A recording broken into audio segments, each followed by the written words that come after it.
Hey everyone, it's Blake here from chesspathways.com.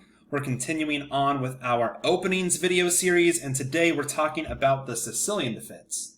In the Sicilian Defense, white starts the game with e4. This is a king's pawn opening, and now instead of playing the symmetrical response here, where black plays e5, black instead chooses to play c5, a much more imbalancing response. And that's kind of at the heart of what the Sicilian Defense stands for. When black plays this move, black is saying they don't want a symmetrical game. It's usually considered a very aggressive, fighting opening for black, and it's become probably the most popular response to the king's pawn opening.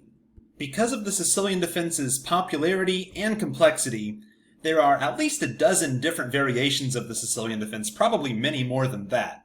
But today we're going to touch on some of the main ones, and I'll give you a feel for how the game can progress from this position right here. So, okay, from a high level, what is black trying to do in the Sicilian Defense? At first, it looks like this move is not as principled as playing e5, because this move opens some natural lines of development for the pieces, whereas c5, not as much. It does open the path for the queen, but not the bishop. And indeed, white usually succeeds in getting a lead in development in the Sicilian Defense. So what's the point? Well, if white wants to make use of that lead in development, white's probably going to have to open the center at some point with d4.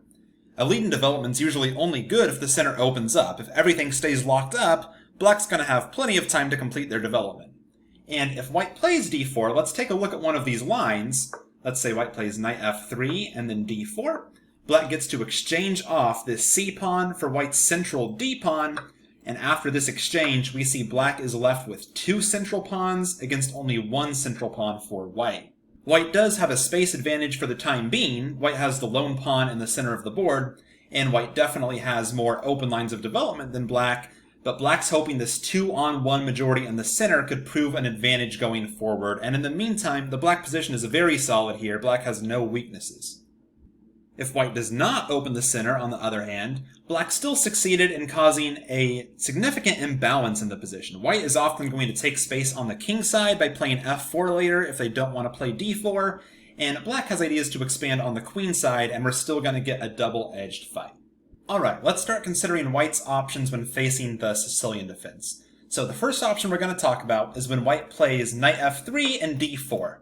This is what we just showed. This is kind of white's most principled way to take on the Sicilian Defense, where white basically says, okay, I'm going to get a lead in development, let's open the center and try to make use of it. Now again, there are many variations here. Black can play either d6 here, or knight c6 here, or e6, or even g6 here. Even knight f6 is sometimes played, where black invites white to play e5.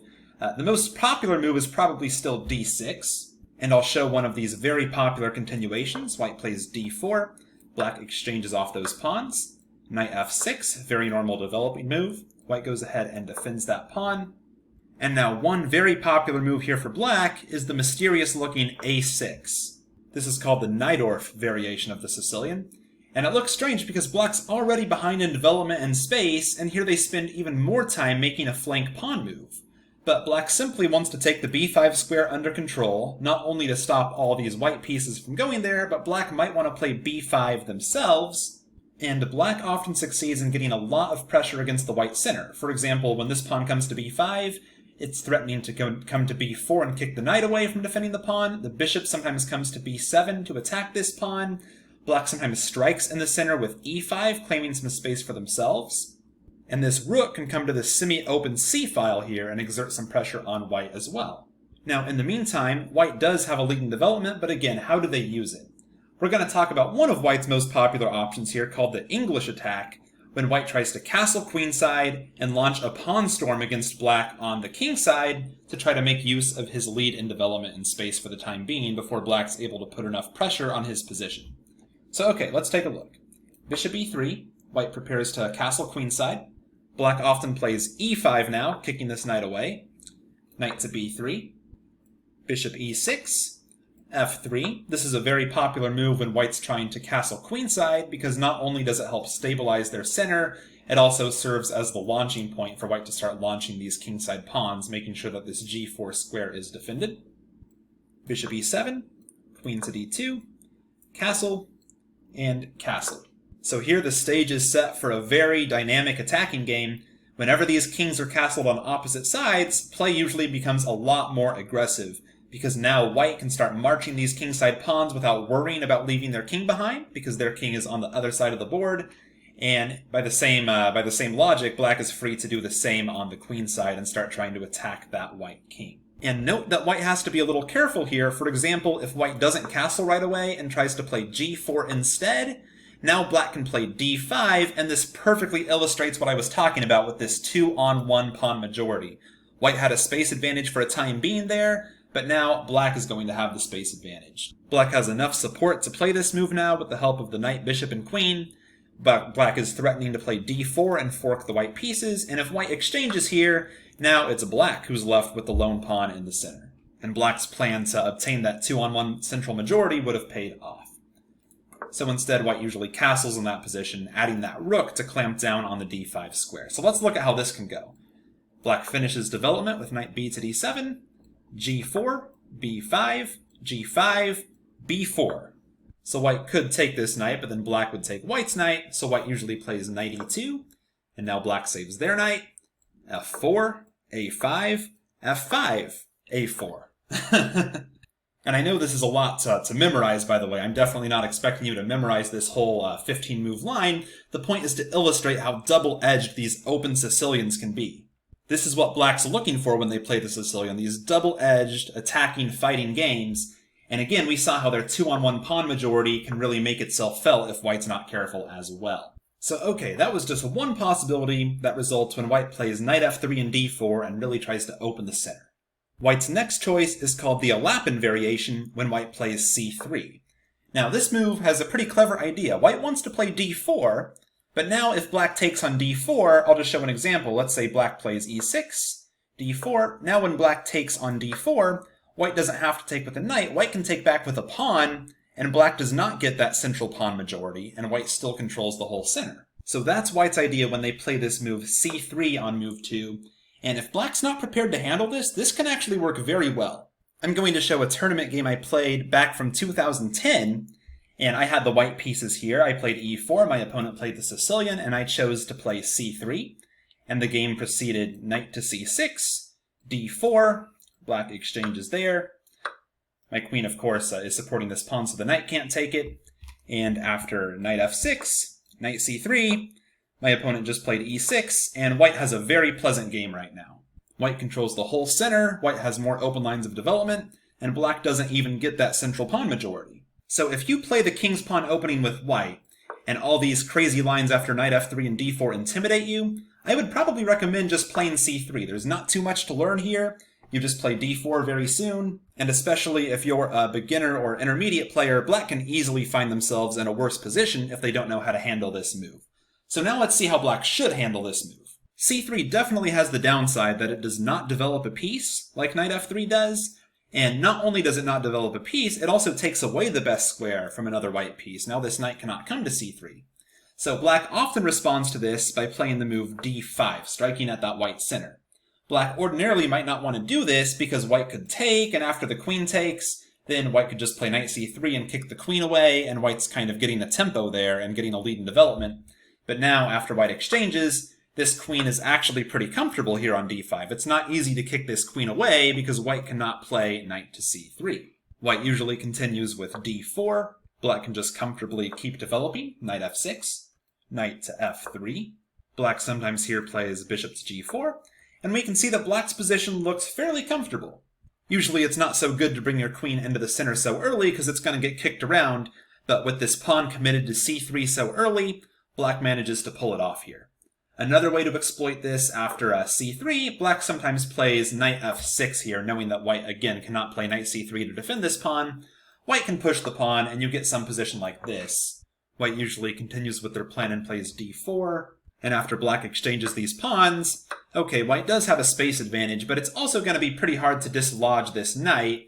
White has no more pawns on the e or c file that can dislodge this knight. It's kind of an outpost there for black in the center. Black will often play d6 here and start trying to tear down white's advanced pawns, and white still has no pieces developed. Black also has the option to just play e6 and d5 themselves, and that usually transposes into a French defense instead of a Sicilian defense, just as if black had played e6 on move 1. but the two main lines in the Elapid are d5 and knight f6. Alright, so far we've looked at knight f3 and d4, and then c3 and d4. Now let's talk about what if white just plays d4 right away. Now, when black takes this pawn, it's usually not a good idea here for white to take with the queen. This does not make too much sense from white, because now white's just allowing black to play knight c6 with tempo. White's going to have to move the queen again, and this is just kind of a worse version of the knight f3 and d4 version. So that's not usually what white has in mind when they play d4. Instead, after d4, when black takes, white is not going to recapture that pawn. White is going to sacrifice a pawn and play c3, and this is called the smith-morra gambit. So if black accepts this gambit, black is certainly up a pawn. Black has 7 pawns and white has 6, but white has kind of accelerated their lead in development.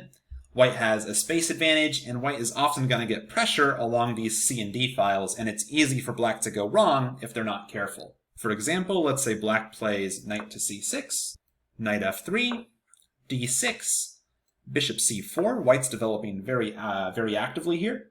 And now if black plays the natural-looking knight to f6, it turns out that e5 is kind of unpleasant for them to meet. The center's getting blown open before black's ready to deal with it. Black is still quite a ways away from castling. And for example, after d takes e5, queen takes d8, knight takes d8. Black's actually up 2 pawns for the time being, but this one's probably going to fall, and now knight b5 is really annoying for black. It's hard to stop the threat of knight to c7. So that's the idea of d4, the smith-morra gambit. When black takes, white is going to offer a pawn as a sacrifice to accelerate their lead in development and see if they can make black pay. Alright, so far we've talked about knight f3 and d4, the open Sicilian. We've talked about c3 and then d4, the Elapid variation. And we've talked about playing d4 as a pawn sacrifice, which is the smith-morra gambit. So we've covered pretty much all the ways for white to try to open the center here with d4. Now let's talk about white's options where they choose not to play d4 and they don't want to open that center up. This is the closed Sicilian where white plays knight to c3. Let's say black plays knight c6. Here white has quite a few options. White can sometimes play g3 and fianchetto their bishop here to g2. White sometimes plays an early f4, which is called the Grand Prix attack. If the center doesn't open up, white's usually going to want to play on the king side because that's where their space is, and black will often play on the queen side, which is where they have their space advantage. But of course, both sides can possibly think about breaking in the center later on if it better suits them. Especially black sometimes plays e6 and d5 after they finish up their development. They don't want to do it too early, because if that center opens up before black gets castled and black gets developed, that could favor white. I'll just show a sample line here. Let's say white plays g3. Black's most popular move here is g6. Not only will this bishop be a good defender of the king here on the king side, we know white's going to attack on the king side, so it's important that that king is defended. But this bishop's also going to exert pressure onto the queen side, which is where black wants to play. So it's a very nice square for that bishop. Bishop g2, bishop g7. Black also now controls the d4 square very well. It's going to be hard for white to change their mind and blow open the center. d3, d6, opening up the light squared bishop. f4 is a popular move here, getting that pawn involved in the action before developing the knight. e6, knight f3, knight g to e7. Black could put the knight on f6, but in this particular line they want to keep this bishop open, and this knight is also helping to support a possible d5 break after black finishes up development. White castles, so does black. Bishop to e3. Not only developing a piece, but stopping black from playing d5 for now because the c-pawn is hanging. And black has several moves they've played in this position. Knight d4 is popular, just getting this knight into this outpost here on d4, and if white takes, then the c-pawn can take. So that's one option. One move I really like here is rook b8 for black. I see this has been played several times. And this really highlights both sides' aims. This move is, of course, not subtle at all. It's very clear black wants to play b5, and black is going to be expanding on the queen side, kicking this knight away, opening up this bishop to IB2. Meanwhile, white, of course, is going to be trying to expand on the king side, and this is a really good illustration of how the closed Sicilian usually goes. Even though both sides have staked out some space in the center, even though both sides have kind of finished development and both castle king side, we see the game is not symmetrical at all. Both sides kind of have their own objectives, their own pluses and minuses, and the result is likely to be an exciting battle. There is just one more kind of closed Sicilian I want to briefly mention. Let's say white here plays knight to f3, black plays d6. So we've seen this before, and we've seen that white usually plays d4 to open the center here, but sometimes white has other plans. This move bishop b5 is another popular move. And if black plays knight c6, white might at some point consider damaging the black pawn structure by doubling these pawns. There's also a line where black can just play bishop to d7, and here white just exchanges. Queen takes d7, and white sometimes plays c4 here. White wanted to exchange off that light squared bishop before putting their pawns on light squares, and here the game will usually go more positionally instead of those very dynamic attacking games we saw from the open Sicilian with knight f3 and d4. The bottom line in the Sicilian defense is that whether white opens the center with an early d4 or the center remains closed, either way it's going to be an imbalanced, exciting game, and that's made the Sicilian defense extremely popular at all levels of chess in response to the king's pawn opening. Thank you for watching, and if you enjoyed this video, make sure you go to chesspathways.com right now. I'll put a link down in the description and get signed up there. It only takes a couple seconds, and not only will I make sure you don't miss out on any new content, I will also send you a free move-by-move guide to chess thinking. Thanks, and I'll see you there.